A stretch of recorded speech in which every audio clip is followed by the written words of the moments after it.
Olá, seja bem-vindo, seja bem-vinda a mais uma videoaula. Meu nome é professor Emiliano. Hoje nós vamos ver um conteúdo super importante do nono ano, função do primeiro grau. Tranquilo? Nós vamos na sequência ver função do segundo grau e logo após trigonometria no triângulo retângulo, mas hoje nós vamos trazer as primeiras ideias sobre função do primeiro grau. Tranquilo? Olha só, vamos ver aqui, ó. Chama-se função polinomial do primeiro grau, ou função afim a qualquer função de um conjunto dos racionais reais em reais, por uma lei de formação f de x é igual a x mais b, onde a e b são números reais e a igual a zero, diferente de zero. Aqui tem um diferentezinho de zero que não pode ser igual a zero. Tranquilo? Vamos ver aqui o seguinte, olha só. Aqui eu tenho primeiro a ideia de uma função afim. O que é que eu quero mostrar para vocês inicialmente? Que o gráfico de uma função do primeiro grau vai ser sempre uma reta. Se o gráfico de uma função do primeiro grau é uma reta, na função afim, todas as retas a partir de uma função afim, tá, elas vão ser representadas nesse plano, mas com um detalhe, ela nunca vai passar na origem. E aí o aluno deve estar perguntando assim, origem? O que é que significa isso na verdade? É esse pontinho aqui, ó, tá?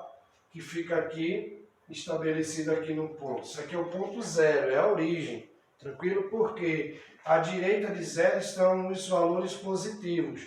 À esquerda de zero estão os valores negativos. Isso aqui para x.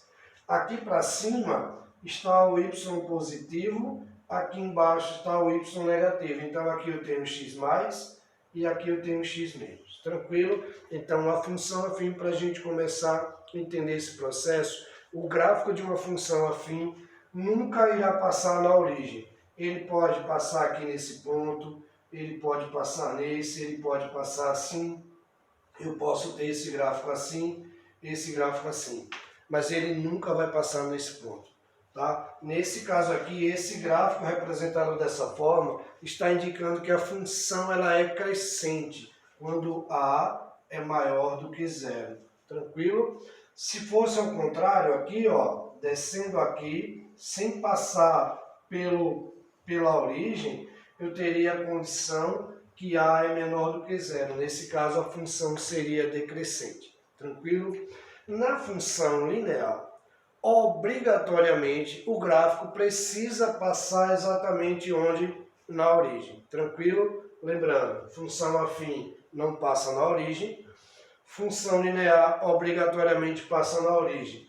Ele vai vir exatamente assim, quando A for maior do que zero, tranquilo? Ou, nesse caso, vai passar assim, vou colocar aqui a setinha A maior do que zero, e aqui A menor do que zero, tranquilo? Função afim não passa na origem, função linear, o gráfico passa na origem, tranquilo? Vamos vir para cá, ó.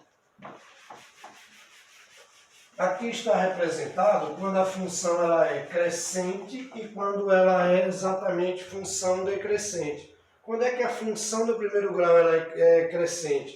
Quando o meu A for maior do que zero. E aí a gente pensa o seguinte, ó, eu tenho que, por exemplo, 2x mais 3 é uma função afim, o meu A aqui, ó, tá? A é igual a 2. Então, A é maior do que zero, a função é crescente. Eu poderia pegar um outro exemplo aqui, chamar x mais 5. Quanto vale o meu A? A vale 1. Se vale 1 é maior do que zero, então a minha função ela é crescente.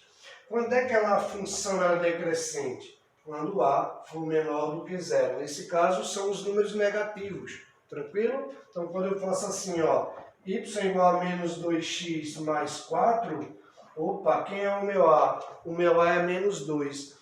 Se é o menos 2 é porque é menor do que zero, então a função é classificada como uma função decrescente, tranquilo? Vamos pegar um outro exemplo aqui, ó, menos x mais 8. Opa, quanto é que vale o meu x aqui? O meu x vale menos 1. Se vale menos 1, é menor do que zero, nesse caso a função é decrescente, tranquilo? Então fixa direitinho, função crescente quando o meu A é maior do que zero, função decrescente quando o meu A for menor do que zero.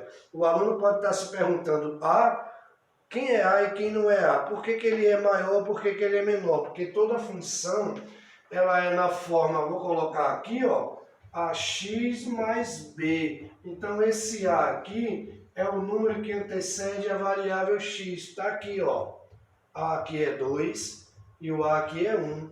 Quem é o meu A aqui? É menos 2. Quem é o meu A aqui é menos 1. Tranquilo? Então o A é justamente o valor, o número que antecede a variável x. Tranquilo? Vem comigo aqui, ó.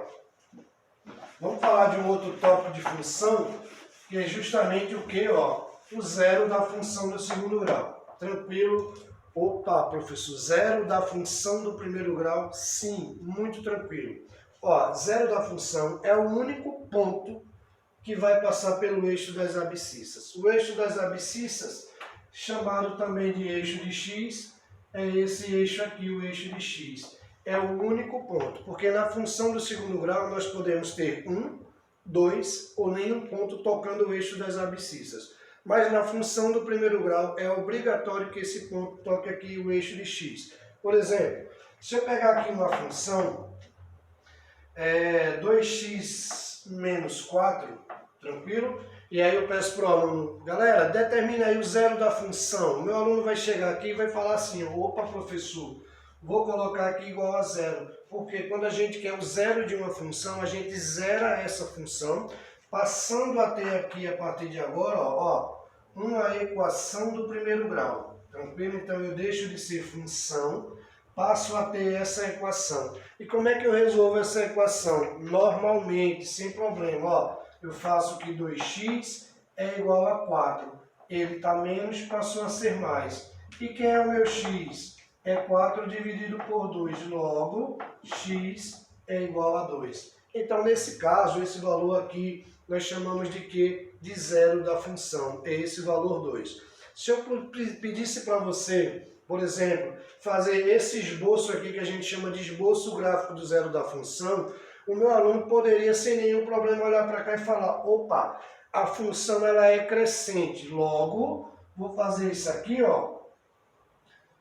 O gráfico ele vai ser voltado para cima e aqui eu vou colocar o meu zero da função. Eu estou representando, fazendo o esboço gráfico do zero da função do primeiro grau a partir dessa função aqui.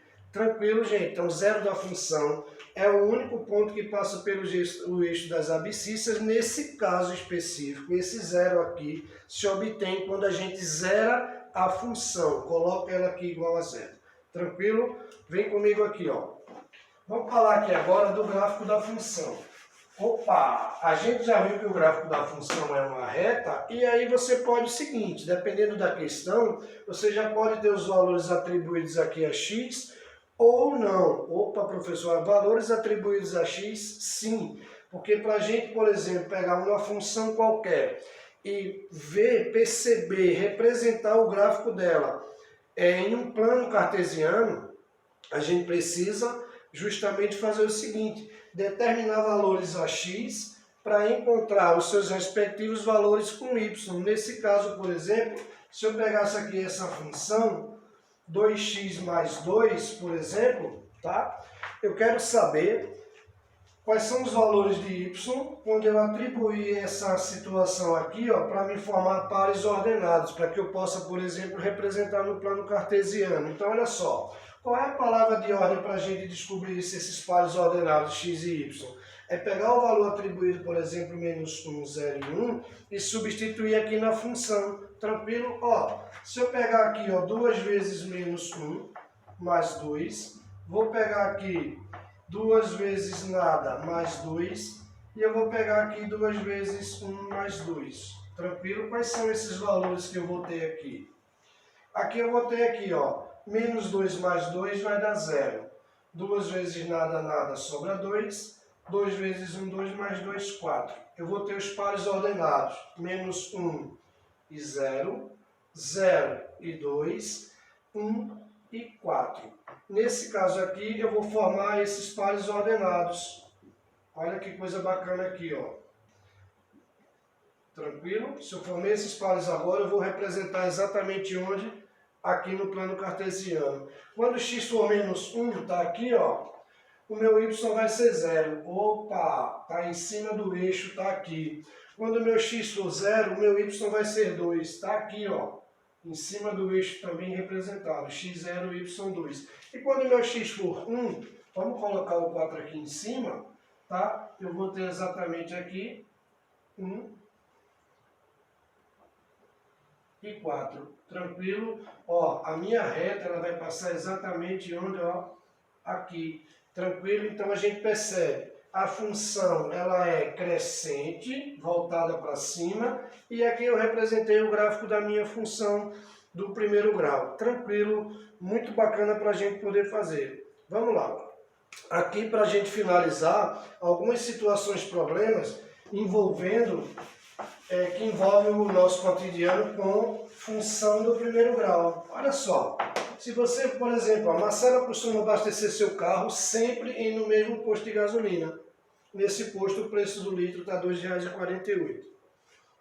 O representado por Y total a ser pago e por X o número de litros.